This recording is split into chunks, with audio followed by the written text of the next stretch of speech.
Hello everyone, my name is Fabian Betancourt. I'm 23 years old and I'm from Venezuela and I'm currently living here in Bogota, Colombia.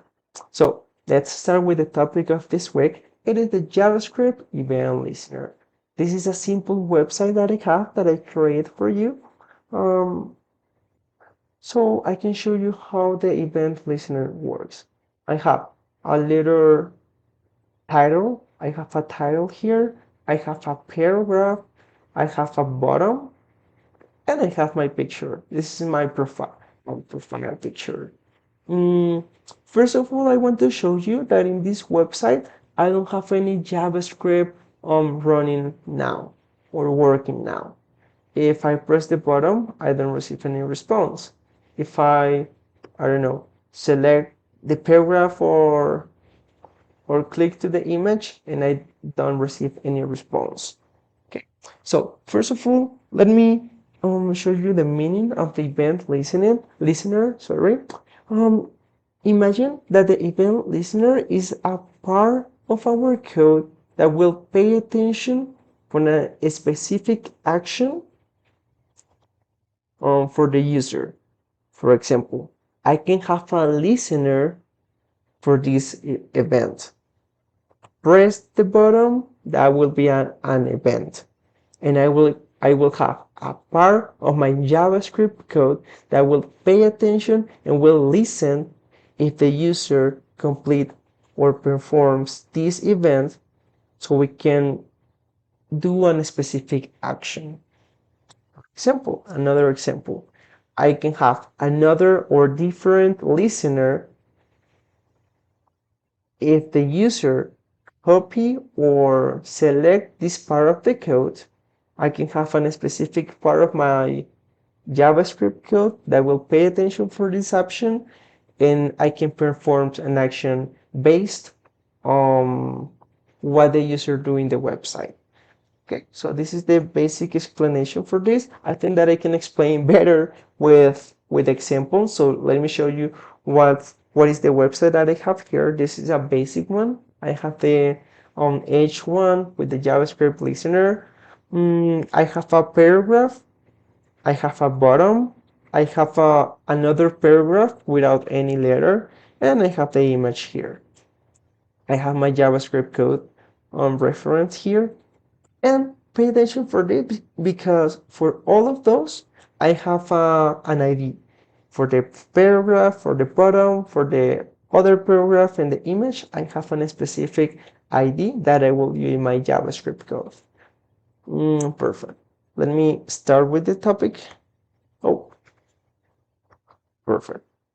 This is the main structure of how we can use the event listener. We have the document referring to the HTML, the get element by ID. I will use the my bottom. This is the ID that I use for my bottom, and this is the keyword or the structure that I will use when I create an event listener. We have other ways to use an event listener, but this is the best one to use. The recommended to use. This is the add event listener. And here I have a keyword. This is a specific word from JavaScript to pay attention or listen the action that the user will do in the website. Let me show you. Because if I copy and paste this code, the same code, I will have other keywords that we can use to pay attention for the action from the user. I have abort, animation cancel. I have a lot of keywords that we can use. I will use 2 or 3 in this example so you can understand how it works. Let's start with the click one. Okay, perfect. I have the structure add event listener. I have the keyword. Also, I have the function that I want to perform. In this case, that will do an alert that says hello world. It is already saved, and let me show you how it works. I will press the button and I receive a response. It says hello world. So now my JavaScript code is working. This is a basic one. Let me comment this line and use this code. That will be that we can also use two functions to the same bottom. And that would be a different one. Basically, it is the same, but I will store the document that get element by ID for my bottom in a variable. So I can use it to add more event listener here. Okay, so I have the same click keyword and I will perform my function. I will have the same bottom with the same keyword and I will perform the some other function and I have those function here.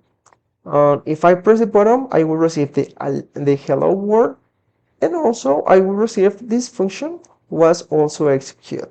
Let me save it and let me show you.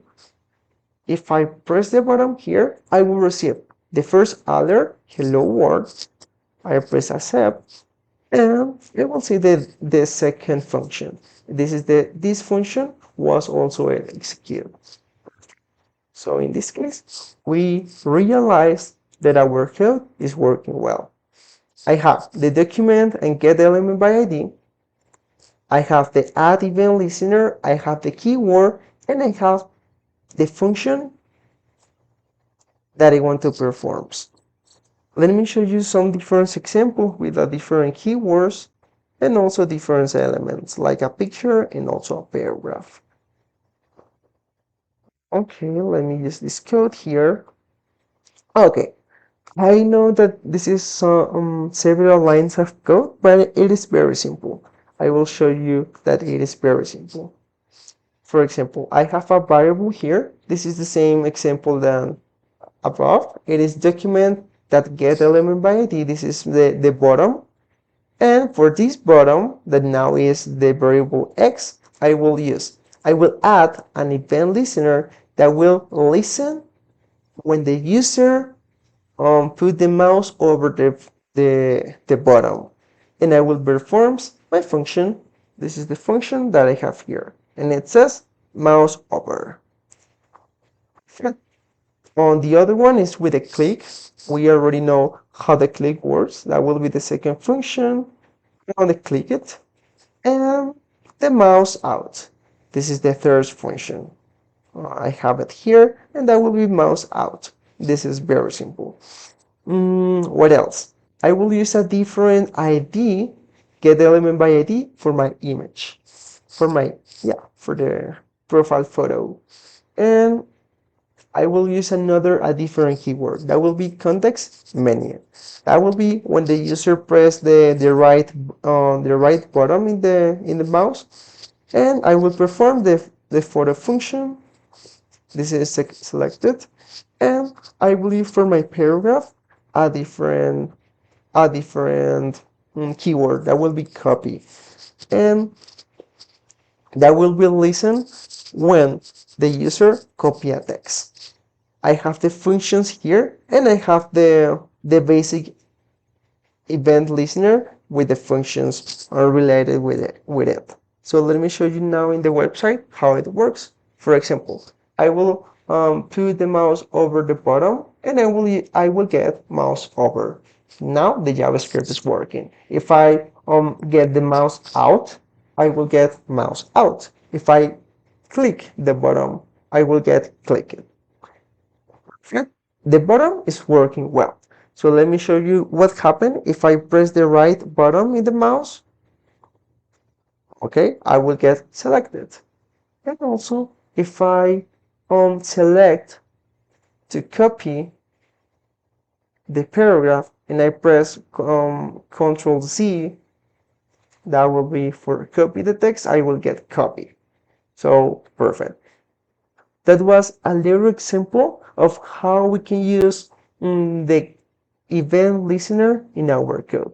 I really hope with this example you can understand a little more about the event listener. It is very interesting to understand and also to apply it in our website.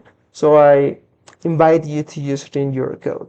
Thank you so much for your time and perfect. If you have any question about this, I'm more than happy to help you resolving all of your questions about this. Thank you so much for your time. Bye-bye.